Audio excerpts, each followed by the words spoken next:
Gaza में हर रोज मरने वालों की संख्या 52 पहुंच गई है। सूत्रों ने बताया कि खान यूनुस स्थित नासिर हॉस्पिटल में 31 शव पहुंचे हैं। इजराइल ने गाजा शहर में अल अहाली हॉस्पिटल, जिसे बैप्टिस्ट अस्पताल के नाम से भी जाना जाता है, पर हमला करके 4 पत्रकारों की हत्या कर दी। इजरायली हमले में कम से कम 54,607 फिलिस्तीनी मारे गए हैं और 1,25,341 लोग घायल हैं। दोस्तों, दूसरी तरफ फ्रांस से जो कुछ हथियार आ रहे थे इजराइल की सेना के लिए, तो शिप में जो कर्मचारी होते हैं, काम करने वाले, जो शिप में सामान लोड करते हैं, उन्होंने सामान लोड करने से मना कर दिया। फास्तुर मेर बंदरगाह पर काम करने वाले श्रमिकों ने गोलियों की तीर फायरिंग में सहायता करने के लिए उपयोग किए जाने वाले लिंक बक्सों को मालवाहक जहाजों पर लादने से इनकार कर दिया। दोस्तों, ये जो हथियार आ रहे थे फिलिस्तीनियों को मारने के लिए आ रहे थे। दोस्तों, जैसा कि आप जानते हैं, अमेरिका ने शुरू से ही इजराइल का पक्ष लिया है, इजराइल को सपोर्ट किया है। बुधवार को अमेरिका ने गाजा में सीज फायर प्रस्ताव पर वीटो लगा दिया।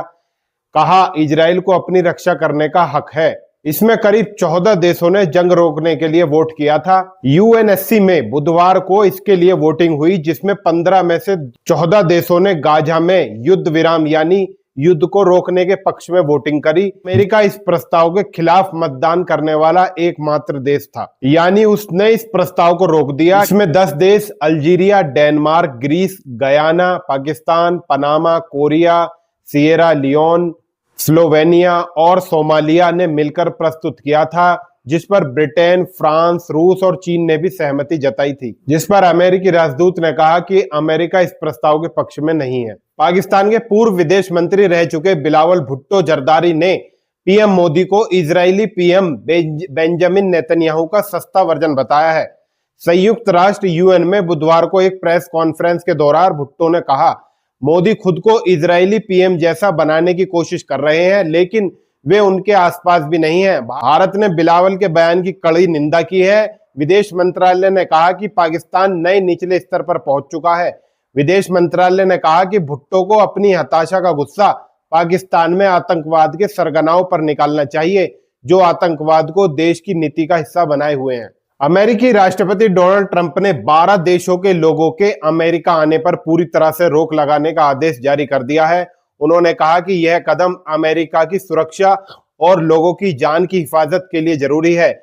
यह बैन 9 जून से लागू हो रहा है। जिन पर पूरी तरह से बैन है उनमें Yemen, Iran, Somalia, Myanmar, Eritrea, Sudan, Libya और अफगानिस्तान। अमेरिकी राष्ट्रपति डोनाल्ड ट्रंप ने बुधवार को रूसी राष्ट्रपति पुतिन के साथ यूक्रेन और ईरान के मुद्दे पर करीब 75 मिनट बात की। ट्रंप ने कहा कि उनकी पुतिन से अच्छी बात हुई है, लेकिन ऐसी बातचीत नहीं जिससे तत्कालीन शांति हो सके। ट्रंप ने बताया कि पुतिन ने कहा कि वो यूक्रेन की तरफ से हाल ही में रूस के अंदर किए गए ड्रोन अटैक का बदला जरूर लेंगे। वहीं दूसरी तरफ सऊदी में आज से शुरू होगी हज यात्रा।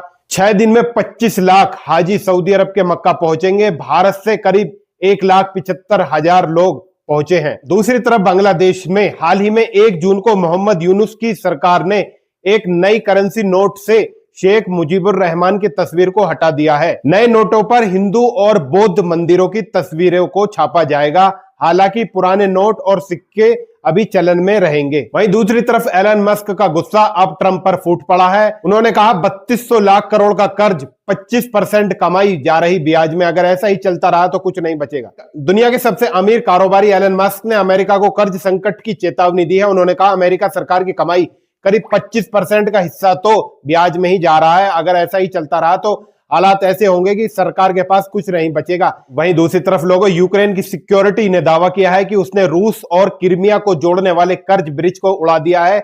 इस हमले में 1100 किलो विस्फोटक का इस्तेमाल किया गया। यह हमला मंगलवार सुबह कर्ज स्ट्रेच पर किया गया। इसके लिए कई महीने की प्लानिंग की गई थी। वहीं अमेरिका में आज से स्टील और एल्युमिनियम के आयात पर 50% टैरिफ लागू हो गया है। राष्ट्रपति डोनाल्ड ट्रंप ने इससे जुड़े आदेश पर साइन कर दिए हैं। हालांकि उन्होंने इस टैरिफ से ब्रिटेन को बाहर रखा है। उस पर पहले की तरह 25% टैरिफ ही लागू होगा, क्योंकि अमेरिका और ब्रिटेन के बीच पहले से ट्रेड समझौते पर बातचीत जारी है।